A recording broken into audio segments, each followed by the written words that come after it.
हाय, मैं आशीष रंजन वैद्य।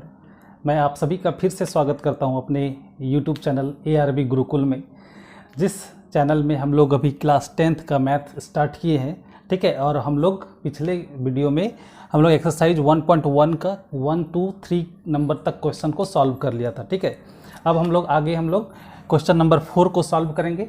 चलिए देखते हैं हम लोग अपना क्वेश्चन नंबर 4। ठीक है, हम लोग के पास क्वेश्चन दिया गया है, यूक्लिड विभाजन प्रमेयिका का प्रयोग करते हुए या करके दर्शाइए कि किसी धनात्मक पूर्णांक का जो वर्ग होता है या स्क्वायर होता है, किसी भी इंटीजर का जो स्क्वायर करेंगे तो वो जो है 3m या 3m+1 के फॉर्म में आएगा। ठीक है, तो इस सवाल को समझने के लिए हम लोग फिर से स्टार्ट करते हैं। पहले इसको समझते हैं कि मतलब इसमें प्रयोग करना है हमको किसका यूज़ करना है, यूक्लिड विभाजन प्रमेयिका का यूज़ करना है। ठीक है, तो आइए चलिए हम लोग सॉल्यूशन को देखते हैं। ठीक है, यहाँ लिखते हैं हल।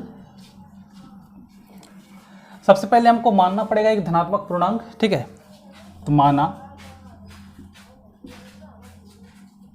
a एक धनात्मक पूर्णांक है तथा b = 3 मान लेते हैं। ठीक है, मतलब अब हम इस फॉर्म को जब देखते हैं ना, a = क्या होता है bq + r। ठीक है, इस फॉर्म में ये भी आ रहा है, प्लस हम इसको डिवाइड करने के लिए जो डिवाइजर को मानते हैं उसको हम 3 मान लेते हैं। ठीक है, अब हम यूक्लिड के प्रमेयिका के या एल्गोरिदम का यूज़ करते हैं।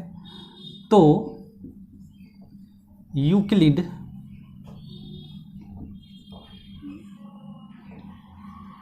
विभाजन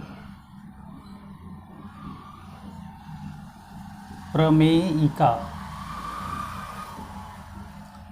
द्वारा क्या जानते हैं हम, यूक्लिड का विभाजन प्रमेयिका के बारे में हम लोग क्या जानते हैं। तो ये एक स्टैंडर्ड फॉर्म दिया था, क्या दिया था, a = क्या बताया गया था हमको, bq + r। ठीक है, तो इसी पर हम इसको शामिल करते हैं। b हम 3 माने हैं, तो हम b की जगह में क्या लिखेंगे, 3q लिख देते हैं, प्लस r हो जाएगा, जहां r जो होगा वो कितना होगा, या तो 0 होगा, या तो 1 होगा, या तो 2 होगा। ठीक है, 1, 2 और 0, 1 और 2 होगा, क्योंकि हम जानते हैं कि जो r जो होता है वो 0 से बड़ा होता है और उसके बराबर हो सकता है, पर डिवाइजर से वो छोटा होगा। ठीक है, तो हम जब डिवाइजर b माने हैं 3 से छोटा ही होगा, 2 तक लेंगे। अब इस r के अकॉर्डिंग मेरा a का संभव मान क्या क्या हो सकता है, तो a बराबर हो सकता है, अतः a बराबर क्या क्या हो सकता है, तो 3q + 0। ठीक है, तो इस रूप में लिखिए या 3q ही लिखिए, 0 को हम मिटा देते हैं। ठीक है, a = 3q + 1 भी हो सकता है। ठीक है, या a = 3q + 2 भी हो सकता है। ठीक है, अब हमको हर एक कंडीशन में, मतलब ये जो हमारे पास कंडीशन निकला, कौन कौन सा कंडीशन आया कि a = क्या आया, 3q मान लें, a = 3q + 1 और a = 3q + 2।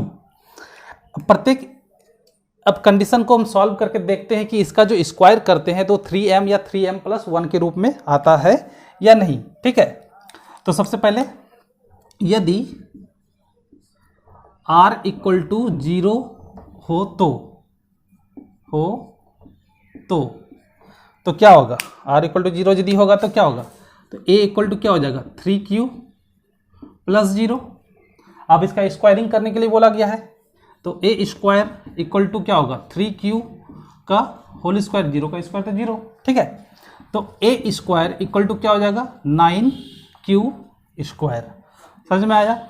अब a² बराबर हम क्या लिख सकते हैं, 9q को देखिए यहाँ पे 9q² को हम लिख सकते हैं क्या, इसका 3 से हम यदि इसको डिवाइड करते हैं तो 3q², यानी कि इसके आगे हम 3 ले सकते हैं, कॉमन निकाल दिए। ऐसे और यदि दूसरे तरीके से देखते हैं तो 3 3 जा 9 और q² का q², तो हम इसको लिख सकते हैं 3q²। ठीक है, जहां Q जो है मतलब एक जहाँ M बराबर हम मान लेते हैं 3q², जहाँ एक प्रकार का ये क्या है, इंटीजर है। ठीक है, क्या है, एक प्रकार का इंटीजर है, कोई दिक्कत। तो a² बराबर मेरे पास क्या आया, तो 3m आ गया, कोई दिक्कत। ये है मेरा पहला कंडीशन को यदि स्क्वायर करते तो 3m के रूप में आ गया। ठीक है, अब हम दूसरा कंडीशन को देखते हैं। ठीक है, दूसरा कंडीशन क्या है, यदि r बराबर 1 हो तो r बराबर 1 हो तो क्या हो जाएगा, तो a बराबर क्या हो जाएगा, 3q + 1। समझ में आ गया यहाँ तक। यदि r बराबर 1 लेते तो ये क्या, ये वाला कंडीशन आ सकता है। तो इसका स्क्वायरिंग करके देखते हैं। तो a² = 3q + 1 का होल स्क्वायर। और हम पढ़े हैं a + b का होल स्क्वायर बराबर क्या होता है, a² + b² + 2ab। तो इसी फॉर्म में इसको हम क्या करते हैं, डिटेल्स करते हैं या फिर डिस्क्राइब करते हैं। ठीक है, तो a² बराबर क्या हो जाएगा, 3q का होल स्क्वायर + 1 का स्क्वायर + 2 × a यानी कि 3q, b × b = 1, b के जगह में हम 1 रखेंगे। ठीक है, ये वाला फॉर्मूला में हम पुट कर दिए। तो a² बराबर क्या हो जाएगा, 9q² + 1 + 6q। ठीक है, इसको मल्टीप्लाई करेंगे तो अब अरेंज करते हैं इसको, 9q² + 6q + 1। तो a² बराबर, इससे हम कॉमन क्या निकाल सकते हैं, इस दोनों में कुछ कॉमन निकल सकता है। तो हाँ, 3 के टेबल में 9 भी आता है, 6 भी आता है। 3 लेते थे, 3 लेते, 3q² हो गया, प्लस यहाँ से 3 से इसको डिवाइड करेंगे तो क्या हो जाएगा, 2q हो जाएगा। ठीक है, +1। अब a² बराबर, जहाँ हम लिख देंगे, जहाँ m बराबर क्या ले लिए हम, 3q² + 2q। ठीक है, तो इसके जगह हम लिख सकते हैं कि 3m + 1। तो ये मेरा दूसरा कंडीशन भी फुलफिल हो गया। ठीक है, अब आते हैं हम लोग थर्ड कंडीशन में। थर्ड कंडीशन के साथ हम इसको देखते हैं। ठीक है, कि यदि r बराबर 2 हो तो, r बराबर यदि 2 हो तो ये 3m + 1 के रूप में आता है या नहीं। ठीक है, तो a = क्या हो जाएगा, 3q + 2। फिर स्क्वायरिंग करेंगे, a² = क्या होगा, 3q का स्क्वायर, ये वाला पहले वाला फॉर्मूला को पुट करने के बाद। ठीक है, 2 का स्क्वायर + 2 × 3q + b यानी कि 2, कोई दिक्कत। तो a² बराबर क्या होगा, 9q² + 4 + 3 × 2 = 6, 6 × 2 = 12। कोई दिक्कत यहाँ तक। इसको अरेंज कर लेते हैं हम अच्छी तरह से। तो क्या होगा, 9q² + 12q + 4। यहाँ तक समझ में आ गया। अब इसमें थोड़ा सा हमको ट्रिक लेना होगा, क्योंकि हमको चाहिए क्या, यहाँ पे 1 चाहिए। तो इसको 1 के रूप में हमको तोड़ना पड़ेगा। तो क्या होगा, 9q² + 12q + 4 को हम लिख सकते हैं क्या, 3 + 1। हाँ, जरूर लिख सकते हैं, क्यों नहीं लिख सकते। तो a² बराबर, यहाँ पे अब देखिए इसमें से कुछ कॉमन आ रहा है। हाँ, 3 का टेबल पे सब कुछ आ रहा है, तो 3 कॉमन ले लेते हैं। 3 क्या हो जाएगा, यहाँ पे 3q² प्लस यहाँ पे 4q हो गया, प्लस यहाँ पे 1 + 1। जहाँ m जो है एक तरह का इंटीजर है, जिसका वैल्यू क्या मान लेते हैं हम, 3q² + 4q + 1 मान लेते हैं। ठीक है, तो इसके जगह हम लिख सकते हैं a² = क्या, 3m + 1। तो फिर से मेरा ये भी कंडीशन को क्या कर दिया, एक फुलफिल कर दे रहा है। ठीक है, तो जहाँ पे हम लिख सकते हैं, क्या लिखेंगे, इसका ओवरऑल आंसर में क्या लिखेंगे कि अतः किसी भी धनात्मक पूर्णांक का वर्ग 3m या 3m + 1 के रूप में आता है। ठीक है, यहाँ तक समझ में आ गया, ये प्रूव्ड भी हो गया। ठीक है, समझ में आ गया बात, नहीं समझ में आया, देखिए एक बार फिर से कि माना एक धनात्मक पूर्णांक क्या है, ए को मान लेते हैं धनात्मक पूर्णांक और बी को मान लेते हैं 3। इसके यूक्लिड मेथड में यदि हम इसको एल्गोरिदम में तोड़ते हैं तो क्या होगा, a = 3q + r। अब r क्या हो सकता है, 3 से छोटा हो सकता है, मतलब 0 हो सकता है, 1 हो सकता है, 2 हो सकता है, ठीक है। इसके अनुसार a का वैल्यू ये सब इस तरह का हो सकता है। सबको फिर से हम क्या करेंगे, स्क्वायर करेंगे, a = 3q + 0, इसका स्क्वायर करेंगे तो इस तरह से ये इस फॉर्म में सारा क्या हो जाएगा, आ जाएगा। एक बार देखिए, फिर से देख लीजिएगा, यदि समझ में नहीं आए तो फिर आपको समझ में आ जाएगा, ठीक है। आते हैं हम लोग अगला क्वेश्चन में, ठीक है।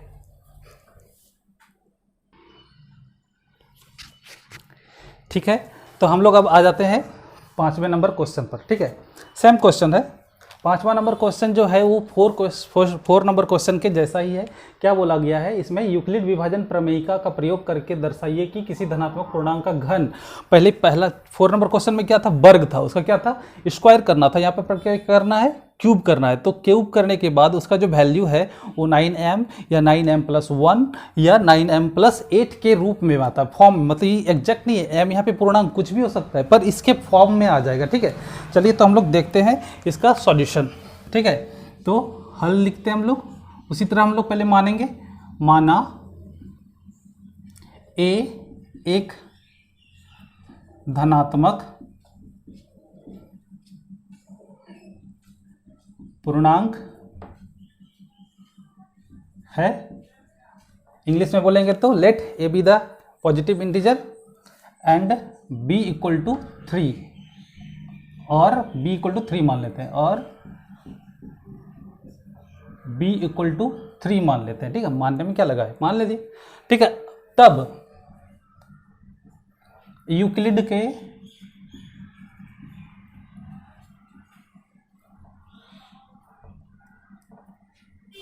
विभाजन प्रमेयिका द्वारा, समझते हैं। तो इसको हम किस रूप में लिख सकते हैं, प्रमेयिका को यहाँ पे लिख सकते हैं क्या, a = क्या हो जाएगा 3, उसके बाद q + r, r जहाँ पे r क्या हो जाएगा, जब हम 3 माने हैं b को तो r क्या हो सकता है, r = 0 हो सकता है, 1 हो सकता है, और क्या हो सकता है, 2 हो सकता है। अकॉर्डिंग टू r के अनुसार अब a का वैल्यू बदल सकता है, ठीक है। r के अनुसार a का वैल्यू क्या क्या हो सकता है, अतः a = क्या क्या हो सकता है, a = हो सकता है 3q + 0, या a = 3q + 1 हो सकता है, या a = 3q + 2 हो सकता है, ठीक है। समझ में आ गया यहाँ तक। अब प्रत्येक कंडीशन को, हर एक कंडीशन को चेक करेंगे, उसका क्यूब निकालेंगे, क्यूब निकालने के बाद 9m या 9m+1 या 9m+8 के रूप में आता है कि नहीं, यही तो हमें दर्शाना है इस क्वेश्चन में। समझ में आ गया। चलिए आते हैं हम लोग सॉल्यूशन पर। कंडीशन देखते हैं। यदि पहला कंडीशन क्या है, a = दिया हुआ है, यदि r = 0 हो तो a = क्या हो जाएगा, 3q हो जाएगा। r का वैल्यू 0 तो 3q। अब इसका क्यूब करते हैं दोनों तरफ, a³ बराबर क्या हो जाएगा, 3q का क्यूब, ठीक है। तो a³ बराबर क्या हो जाएगा, 3 का क्या होगा, 3 3 जा 9, 9 3 जा 27q³ आ गया। अब हम इसको a³ को लिख सकते हैं, इसमें से देखिए कौन सा टेबल में 27 आएगा, तो 3 का टेबल में या 9 का टेबल में। तो 9 यदि कॉमन निकालते हैं तो क्या हो जाएगा, 3q³ हो जाएगा। अब a³ बराबर यहाँ पे 9 और यहाँ पे हम मान लेते हैं क्या, जहाँ यहीं पे मान लेते हैं, तब थोड़ा सट जाएगा कि बड़ा क्वेश्चन है। जहाँ m बराबर क्या मान लेते हैं, 3q³, तो यहाँ पे a³ बराबर क्या हो जाएगा, 9m, ठीक है। तो पहला तो कंडीशन जो है वो 9m को फुलफिल कर रहा है। हम अब दूसरे कंडीशन पर आते हैं, ठीक है। यदि क्या हो जाएगा, r = क्या हो जा रहा है, 1 हो जाए तो अब क्या करेंगे, अब वही करना है जो पिछले स्टेप्स में किए थे। a बराबर क्या लिखेंगे, 3q + 1, a = 3q + 1। अब इसका दोनों तरफ क्यूब करेंगे, ठीक है। तो a³, अब इसके लिए तो फॉर्मूला चाहिए, क्या होगा, a + b का होल क्यूब बराबर होता है a³ plus b cube plus 3ab plus a plus B.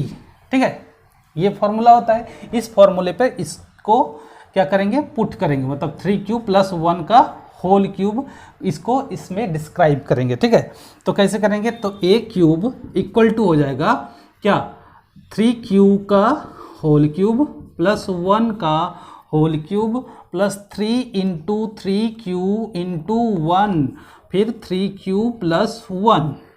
ये फॉर्मूला को तो यूज हो चुका, तो इसको हम लोग इरेज कर देते हैं। ठीक है, तो यहाँ तक समझ में आ गया बात को। अब हम आते हैं इसका सॉल्यूशन नहीं करते हैं। ठीक है, तो 3q का होल क्यूब मतलब क्या, 27q क्यूब प्लस 1 का क्यूब 1 ही होगा। ठीक है, 3 3 जा 9, 9 3 जा 27q, ये कहाँ से हुआ, तो इसको 3 3 जा 9q, 9q को 3 से q से मल्टीप्लाई किए तो क्या हो गया, 27q स्क्वायर प्लस यहाँ पे 9q था, 1 से मल्टीप्लाई किए तो 9q। समझ में आ गया। अब इसको अरेंज करते हैं, a क्यूब बराबर क्या हो जाएगा, 27q cube plus 27q square, इसको इधर ले आए प्लस 9q लिखे प्लस 1 लिखेंगे। ठीक है, अब इसमें देखिए तो कुछ कॉमन आ रहा है क्या, 3 का टेबल में तो सब कुछ आ रहा है, 9 के टेबल में भी आ रहा है, हमको 9 चाहिए था। ठीक है, तो a क्यूब इक्वल टू क्या हो जाएगा, 9 यहाँ पे कॉमन ले लेंगे, 9 कॉमन लेंगे तो यहाँ पे क्या होगा, 3q cube plus 3q square plus 1, plus या 1 तो होगा ही, जहाँ पे हम एक इंटीजर को मान लेते हैं m बराबर क्या मान लेंगे, 3q cube plus 3q square plus 1। इसको यदि हम मान लेते हैं m, तो a क्यूब बराबर मेरे पास क्या निकल के आ जाएगा, 9m प्लस 1।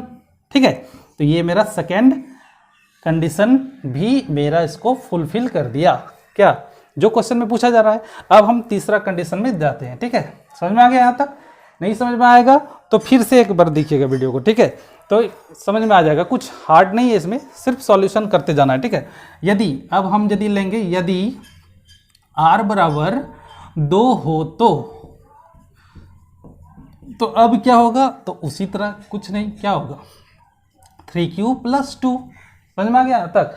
अब इसका भी क्यूब करेंगे, क्यूब करने तो हम लोग सीख गए हैं, पहले स्टेप में हम लोगों ने क्यूब किया था। ठीक है, तो a क्यूब बराबर क्या हो जाएगा, 3q प्लस 2 का होल क्यूब। तो a क्यूब बराबर क्या हो जाएगा, यहाँ पे 9q स्क्वायर क्यूब लिख सकते हैं, डायरेक्ट कम करते जाते हैं, तो प्लस 2 का क्यूब क्या हो जाएगा, 8, 2 2 जा 4, 4 2 जा 8। ठीक है, प्लस यहाँ पे लिख देते हैं, नहीं तो एक बार सॉल्यूशन कर देते हैं, नहीं तो आगे में कंफ्यूजन हो जाएगा। ठीक है, 9q यहाँ पे 3q का होल क्यूब, 2 का whole cube plus 3 into 3q into 2। ठीक है, यहाँ पे 3q प्लस 2। ठीक है, तो a क्यूब बराबर क्या हो जाएगा, 9q क्यूब, सॉरी 9 नहीं 27, बार बार कन्फ्यूजन हो रहा है। अब यहाँ पे 2 का क्यूब क्या हो जाएगा, 8, यहाँ पे 3 3 जा क्या होगा, 9, 9 2 जा 18, 18 3 जा 54, 18 3 54 क्यू स्क्वायर प्लस, अब यहाँ पे क्या 3 3 जा 9, 9 2 जा 18, 18 2 जा 36, 36 क्यू। कोई दिक्कत यहाँ तक। अब इसको अरेंज करते हैं, a क्यूब बराबर क्या हो जाएगा, 27q cube plus 54q square plus 36q plus 8। कोई दिक्कत यहाँ तक किसी को नहीं। अब यहाँ पे देखते हैं a क्यूब बराबर, अब इसमें से देखिए इसी में से कुछ कॉमन आ रहा है, तो हाँ 9 से सबका टेबल कट रहा है, तो हमको 9 चाहिए भी, तो 9 से क्या हो जाएगा 3q क्यूब प्लस 54 को 9 का टेबल में 6 टाइम में, q स्क्वायर प्लस 9 का टेबल में 4 टाइम में, ठीक है, प्लस 8। कोई दिक्कत यहाँ तक। a क्यूब बराबर क्या हो जाएगा यहाँ पे, तो 9। अब यहाँ पे मान लेते हैं, जहाँ हमको m के रूप में चाहिए ना, m एक क्या है, इंटीजर है, जिसका वैल्यू हम क्या मानते हैं 3q cube plus 6q square plus 4q। ठीक है, समझ में आ गया यहाँ तक, ओके वहाँ तक समझ में आ गया। अब यहाँ पे देखते हैं, तो इसके जगह में हम लिख सकते हैं क्या 9m प्लस 8, तो ये मेरा थर्ड कंडीशन को भी फुलफिल कर दिया। तो इसमें हम लोग क्या लिख सकते हैं इसका आंसर में, अतः लास्ट में क्या लिखेंगे, अतः किसी धनात्मक पूर्णांक का घन 9m, ठीक है, या सॉरी ये नहीं आया होगा, तो धनात्मक पूर्णांक का घन 9m या 9m + 1 या 9m + 8 के रूप में होता है। That's proved. समझ में आ गया, कोई दिक्कत, ठीक है, समझ में आ गया ना सवाल। तो इसी तरह से हम लोग क्या किए, एक्सरसाइज 1.1 को कंप्लीट कर दिए, ठीक है। आगे का नेक्स्ट वीडियो जो है हमारा एक्सरसाइज 1.2 पर आएगा, ठीक है, जिसे देखने के लिए आपको इस चैनल को सब्सक्राइब करना है, बेल आइकन को दबा के रखना है और शेयर और लाइक और शेयर कीजिए, जो कि सभी बच्चों के पास इस तरह का सॉल्यूशन पहुंच सके और सभी को लाभ हो सके, ठीक है। तब तक के लिए धन्यवाद, थैंक यू।